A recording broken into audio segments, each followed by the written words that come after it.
Hello student, कैसे हैं आप सभी। उम्मीद करते हैं आप सभी स्वस्थ होंगे, मस्त होंगे और बोर्ड परीक्षा की तैयारी में आप सभी लगे होंगे। तो मैं आज आप लोगों के लिए बायोलॉजी का फुल चैप्टर का ऑब्जेक्टिव वीवीआई ऑब्जेक्टिव लेकर आया हूं, जो बोर्ड परीक्षा में आपके लिए बहुत ही मददगार होगी। तो मैं क्वेश्चन की ओर चलता हूं, जिसका पहला क्वेश्चन आप देख सकते हैं, डिस्प्ले पर लिखा हुआ है कि मानव मादा में निषेचन कहाँ होता है। मानव मादा में निषेचन कहाँ होता है, इसके चार ऑप्शन है। पहला अंडाशय, दूसरा गर्भाशय, तीसरा फैलोपियन नलिका और चौथा है योनि। तो इसके राइट आंसर की बात करूं तो ये फैलोपियन नलिका इसके राइट आंसर हो जाएंगे। क्वेश्चन नंबर 2 देखेंगे कि परागकण का अंकुरन कहाँ होता है। तो परागकण का अंकुरन कहाँ होता है, इसके भी चार ऑप्शन है। ऑप्शन ए अंडक, ऑप्शन बी वर्तिकाग्र, ऑप्शन सी परागकोश, ऑप्शन डी अंडाशय। इसके राइट आंसर की बात करें तो ऑप्शन बी हो जाएंगे वर्तिकाग्र। क्वेश्चन नंबर 3 की ओर चलते हैं। क्वेश्चन नंबर 3 में कहता है कि द्विगुण निषेचन पाया जाता है। तो द्विगुण निषेचन किस में पाया जाता है। द्विगुण निषेचन इसके ऑप्शन ए शैवाल में, ऑप्शन बी ब्रायोफाइटा में, ऑप्शन सी एंजियोस्पर्म में, ऑप्शन डी जिम्नोस्पर्म में। तो इसके राइट आंसर की बात करें तो इसके राइट आंसर ऑप्शन सी हो जाएंगे जिम्नोस्पर्म में। जिम्नोस्पर्म इसके राइट आंसर हो जाएंगे। नेक्स्ट अगले क्वेश्चन की ओर चलते हैं। अगला क्वेश्चन कह रहा है, चौथा क्वेश्चन, की टेस्ट ट्यूब बेबी तकनीक क्या कहलाता है। टेस्ट ट्यूब बेबी तकनीक को क्या कहा जाता है, इसके ऑप्शन सी राइट आंसर हो जाएंगे। नेक्स्ट 5 नंबर क्वेश्चन देखेंगे। क्वेश्चन कह रहा है कि प्लेसेंटा का कार्य क्या है। तो प्लेसेंटा का कार्य क्या है, इसके चार ऑप्शन है। ऑप्शन आप देख सकते हैं, मैं आंसर की बात ही बताऊंगी क्योंकि ऑप्शन बताने में टाइम ज़्यादा लग जाएगी, इसलिए आप डायरेक्ट आंसर की ओर चलते हैं। तो इसके क्वेश्चन देखेंगे। क्वेश्चन कहता है प्लेसेंटा का कार्य क्या है। तो प्लेसेंटा के कार्य क्या है, तो ये पोषण देना, हार्मोन बनाना, अपशिष्ट हटाना और उपरोक्त सभी है। तो इसके राइट आंसर ऑप्शन डी हो जाएंगे उपरोक्त सभी। ये सभी प्लेसेंटा का कार्य है। नेक्स्ट अगला क्वेश्चन आप देखेंगे। क्वेश्चन नंबर 6 क्या कह रहा है कि अनुवांशिकी के जनक कौन है। तो अनुवांशिकी के जनक कौन है, तो इसके राइट आंसर ऑप्शन बी हो जाएंगे मेंडल। नेक्स्ट अगला क्वेश्चन नंबर 7 की ओर चलते हैं। क्वेश्चन 7 में क्या कह रहा है कि मेंडल ने प्रयोग किया, यानी मेंडल ने जो प्रयोग किए थे उनका आधार क्या था। तो इनके मेंडल के प्रयोग करने का आधार क्या था, तो इसके आप देख सकते हैं, इसका आंसर मटर का पौधा होगा। यानी मेंडल जो अपना प्रयोग किए थे वो मटर के पौधे पर प्रयोग किए थे। नेक्स्ट 8 नंबर क्वेश्चन देखेंगे। क्वेश्चन नंबर 8 कहता है कि रक्त समूह का वंशागति उदाहरण, यानी रक्त समूह का वंशागति उदाहरण क्या होंगे। ये चार ऑप्शन दिए गए हैं। चार ऑप्शन में से एक राइट आंसर ऑप्शन सी हो जाएंगे सहप्रभुत्व। नेक्स्ट अगला क्वेश्चन की ओर चलते हैं। क्वेश्चन नंबर देखेंगे आगे 9 नंबर क्वेश्चन क्या कर रहा है। क्वेश्चन कहता है कि डीएनए की संरचना का वर्णन करें।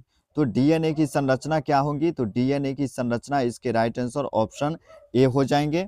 ऑप्शन देखेंगे इसमें वाटसन एवं क्रिक।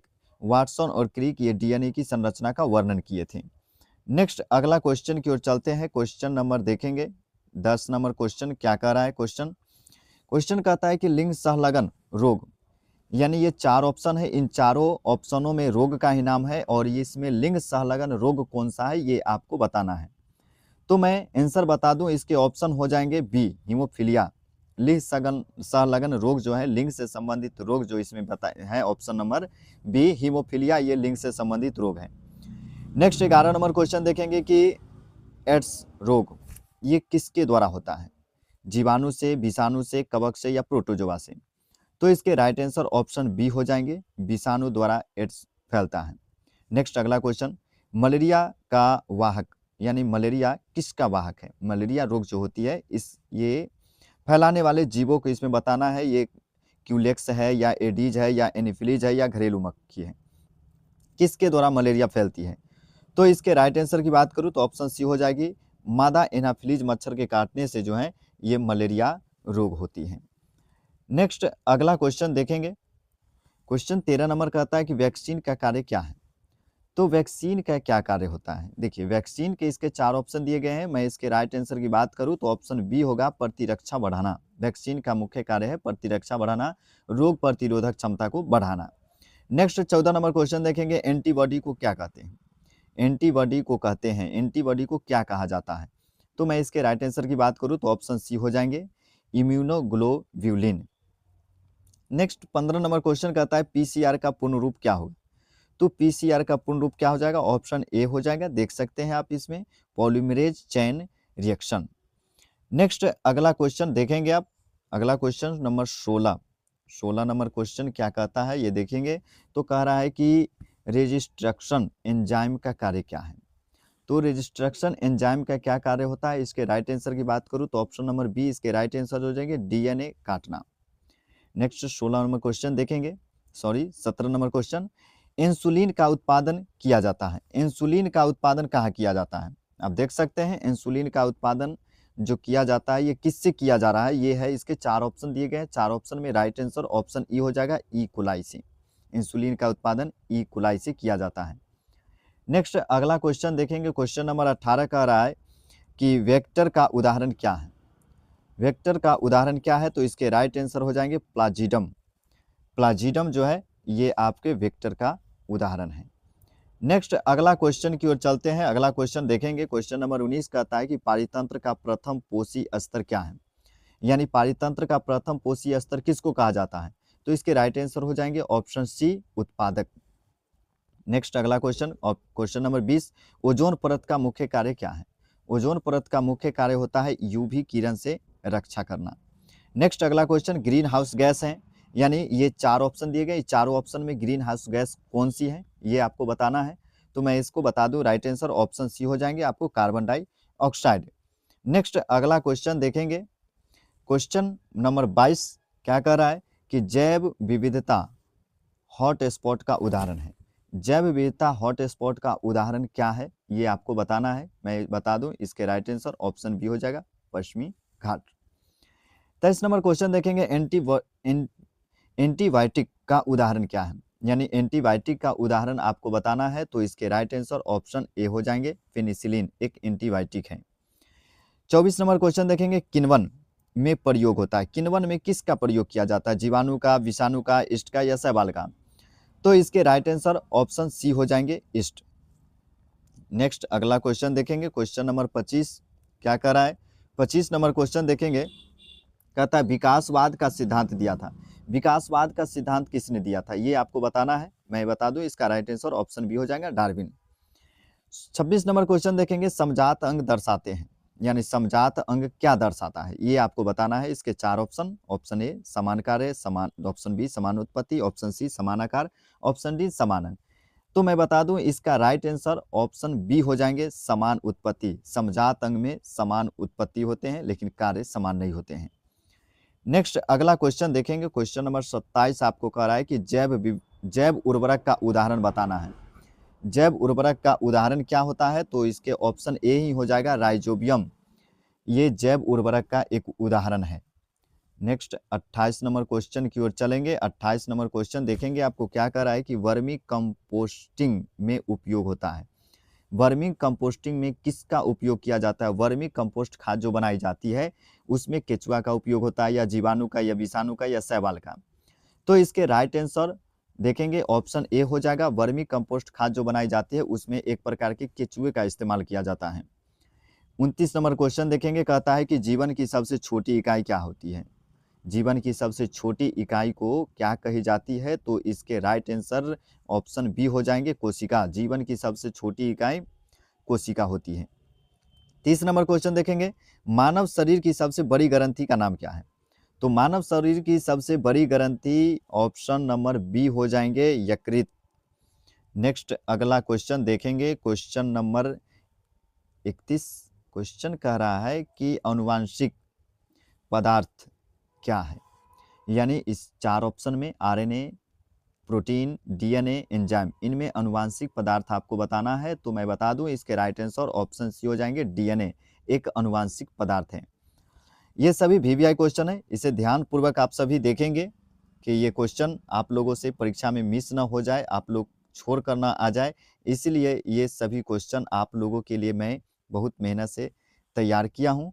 तो आप सभी इसे ध्यान पूर्वक देखें और इसे अच्छे से याद करें ताकि आप लोगों को परीक्षा में अच्छा मार्क्स आ सके। तो मैं अगले क्वेश्चन की ओर चलता हूँ। क्वेश्चन नंबर 32, कोशिका का पावर हाउस किसको कहा जाता है? कोशिका का पावर हाउस किसे कहा जाता है, ये आप लोगों को बताना है। तो मैं बता दूं, इसका राइट आंसर ऑप्शन सी हो जाएगा, माइटोकॉन्ड्रिया। माइटोकॉन्ड्रिया को कोशिका का पावर हाउस कहा जाता है। नेक्स्ट अगला क्वेश्चन देखेंगे 33 नंबर, पौधों का हार्मोन इसमें बताना है। 4 ऑप्शन दिया गया है, इसमें 4 ऑप्शन में पौधे का हार्मोन कौन सा है ये आपको बताना है।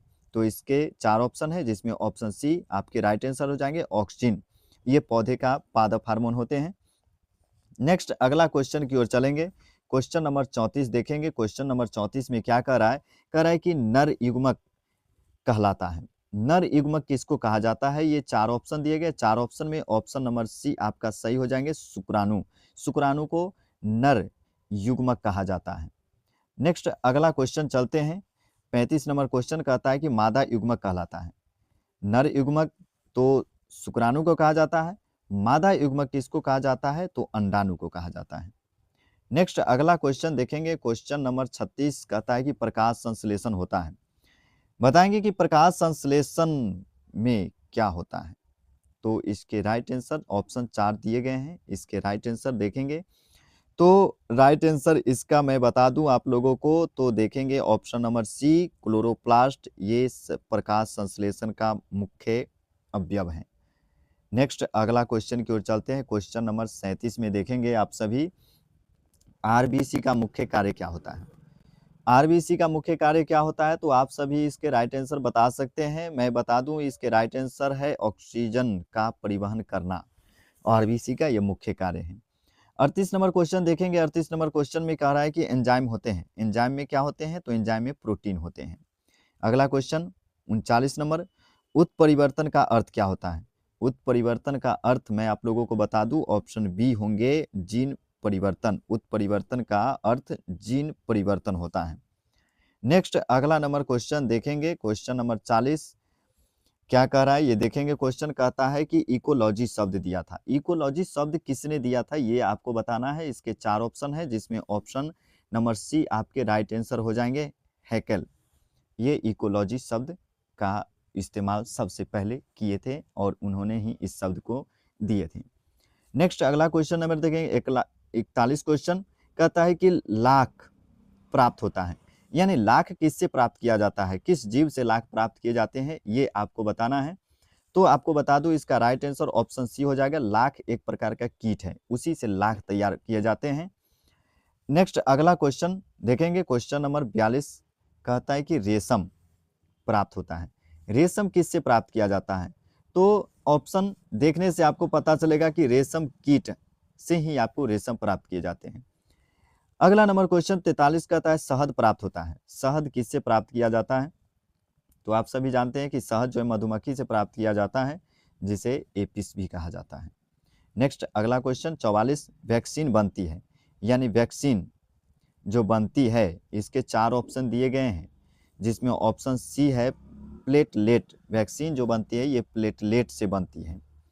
नेक्स्ट अगला देखेंगे 45 नंबर क्वेश्चन। क्वेश्चन क्या कह रहा है कि क्लोनिंग का उदाहरण है। क्लोनिंग का उदाहरण क्या है ये आपको बताना है।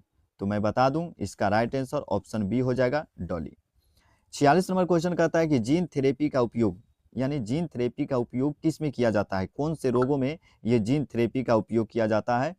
तो देखेंगे इसके आंसर ऑप्शन बी, अनुवांशिकी रोग को उपचार में जीन थेरेपी का इस्तेमाल किया जाता है। 47 नंबर क्वेश्चन में देखेंगे, कहता है कि एड्स का विषाणु, एड्स के विषाणु का नाम बताना है। एड्स फैलाने वाले जो विषाणु है उसका नाम बताना है। तो आप इसके राइट आंसर ऑप्शन बी हो जाएंगे, HIV। ये HIV विषाणु के द्वारा एड्स फैलते हैं। नेक्स्ट अगला क्वेश्चन देखेंगे, क्वेश्चन नंबर 48 कहता है कि क्षय रोग होता है, जिसको आप लोग टीबी भी कहते हैं। तो क्षय रोग किसके द्वारा फैलता है? तो क्षय रोग होने का ये जीवाणु है मुख्य कारक, जीवाणु के द्वारा ये क्षय रोग फैलते हैं।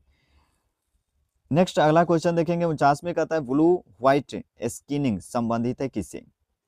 तो इसके राइट आंसर ऑप्शन बी हो जाएंगे, प्लाज्मिडियम। नेक्स्ट 50 नंबर क्वेश्चन देखेंगे। क्वेश्चन क्या कह रहा है कि राष्ट्रीय उद्यान का एक उदाहरण है, यानी राष्ट्रीय उद्यान का एक उदाहरण आपको बताना है। तो मैं बता दूं कि ये काजीरंगा भी राष्ट्रीय उद्यान का उदाहरण है, कान्हा भी राष्ट्रीय, जिम कार्बोनेट भी आपको राष्ट्रीय उद्यान का उदाहरण है, यानी कि इसके राइट आंसर ऑप्शन डी हो जाएंगे, ये राइट आंसर हो जाएंगे। तो बताएंगे आप सभी कि यह वीडियो आप लोगों को कैसा लगा। अगर यह वीडियो आप लोगों को अच्छा लगा हो तो चैनल पर आप पहली बार हो तो चैनल को सब्सक्राइब जरूर करें और लाइक करें, कमेंट करें, शेयर करें, ताकि मैं आप लोगों के लिए और भी अच्छे से वीडियो बनाकर आ सकूं और आप लोगों के लिए मैं मदद कर सकूं। धन्यवाद आप सभी को।